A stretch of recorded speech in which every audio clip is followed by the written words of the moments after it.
Саламатсыздар ма, құрметті менің каналымның тұрақты көрермендері мен қонақтары. Бүгін әдеттегідей кезек ағылшын сабағымызда сіздермен жүздеспегелі, сіздерді көрмегелі көп болды. Оның себебін мен сіздерге түсіндірдім. Енді бүгіннен бастап бұйырса әдеттегідей аптасына 2 рет сіздермен қауышып сабақтарымды орыс тілінде, ағылшын тілінде салып тұрамын деп ойлаймын. Сонымен, ағылшын тілінде мен бүгін сіздерге не үйреткім келеді?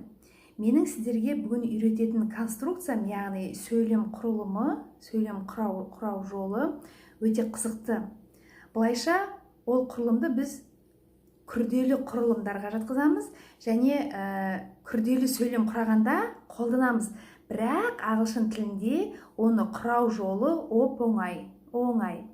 Мысал үшін, қазақ тілінде біз былай деп айтамыз, сен мына киноны жақсы деп ойлайсың ба?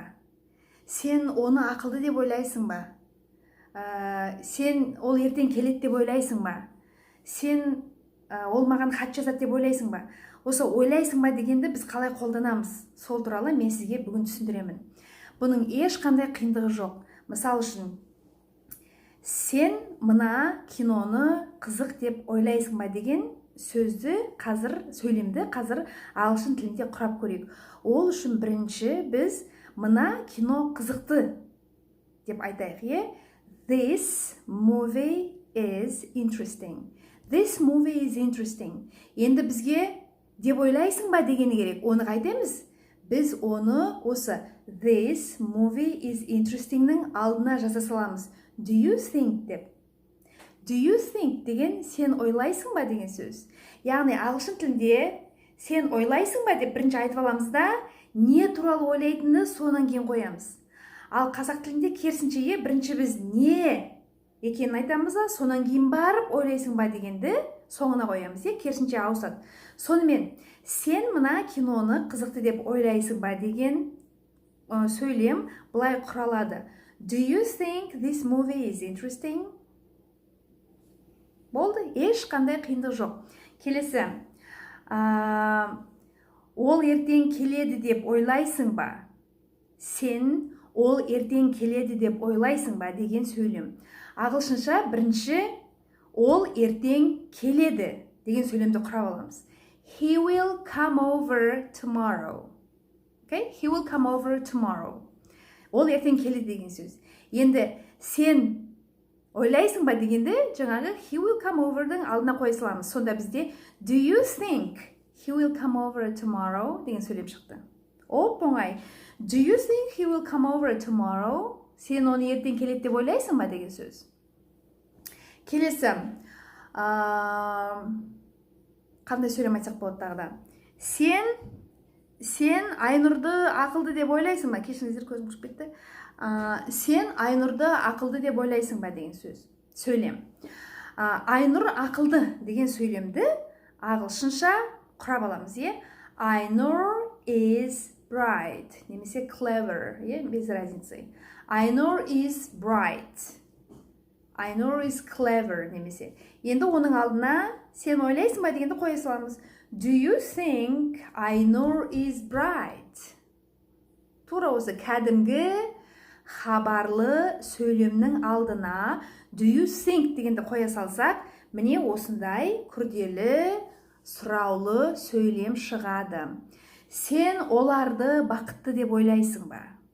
Сен оларды бақытты деп ойлайсың ба? Бірінші олар бақытты деген сөйлемді құрап аламыз. They are happy. They are happy.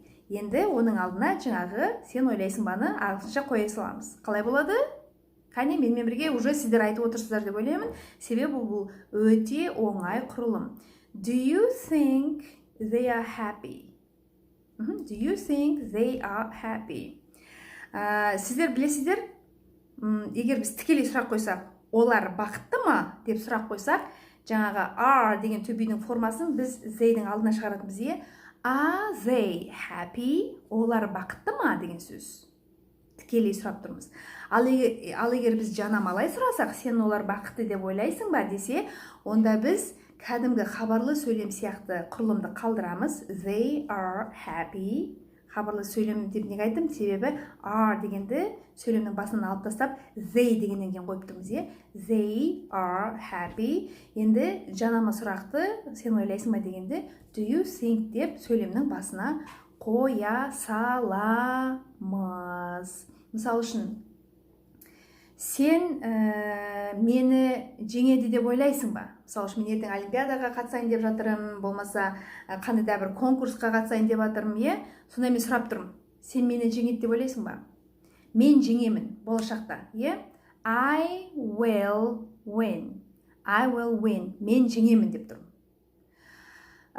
Мен жеңемін бе деп тікелей сұрасам, онда жаңағы will'ды мынаның басына шығарып жүреміз, е? Will I win? Мен жеңем бе? Will I win? Ал енді жанама түрде сұрасақ, сен мені жеңеді деп ойлайсың ба десек, жаңағы I will win-нің алдына do you think-ті қоя саламыз, бітті. Do you think I will win? Сен мені жеңеді деп ойлайсың ба? Сонымен бүгінгі осы бір қызықты құрылымды сіздерге түсіну сондай қатты қиындыққа соқпайды деймін. Бұл өйткені шынымен де оңай.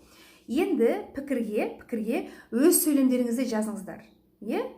Сен бірдеңке деп ойлайсың ба дегенді тура қазір мен түсіндірген формуланы пайдалана отырып өз сөйлемдеріңізді міндетті түрде жазып шығыңыздар.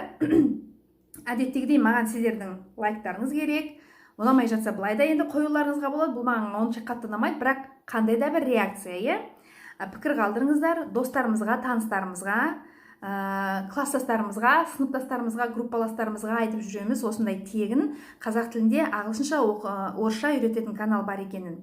Келесі сабақты мен орыс тіліне арнаймын. Менің бір оқушымның сұрағы бар, поехать па, ехать па деген.